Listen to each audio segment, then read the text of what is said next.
పెద్ద సినిమాలు box office బరిలోకి దిగేందుకు వెనక ముందు అవుతుంటే చిన్న సినిమాలు ఆ భారాన్ని మీదేసుకుంటున్నాయా?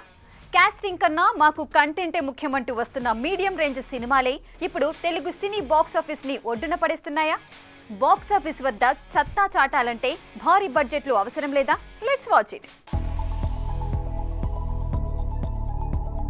తెలుగు సినిమా ఎప్పుడైతే భాషా పరిధుల్ని తెంచేసుకుని పాన్ ఇండియా బాట పట్టిందో అప్పటి నుండి సినిమాల స్పాన్ కూడా బాగానే పెరిగింది.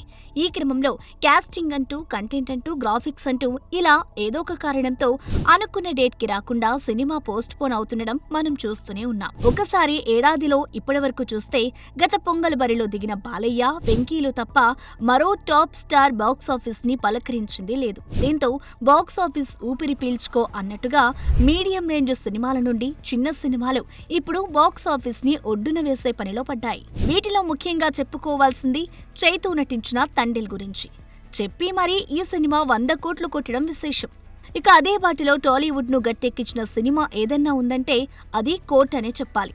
నాని నిర్మాణంలో చిన్న సినిమాగా వచ్చి ఏకంగా 50 కోట్ల క్లబ్లో చేరిందంటే ఆడియన్స్ ని ఏ రేంజ్ లో ఆకట్టుకుందో అర్థమవుతోంది. ఇక ఈ సమ్మర్ లో ఆ బాధ్యతను తీసుకోవడానికి robin hood, mad square, Jack లాంటి మీడియం రేంజ్ సినిమాలు సిద్ధమయ్యాయి.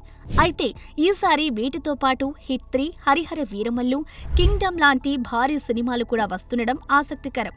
చూడాలి మరి ఈసారి కూడా చిన్న సినిమాలే సత్తా చాటుతాయా లేక భారీ సినిమాలు రికార్డు వసూలు కొల్లగొడతాయా? For more videos like this, subscribe Big TV channel.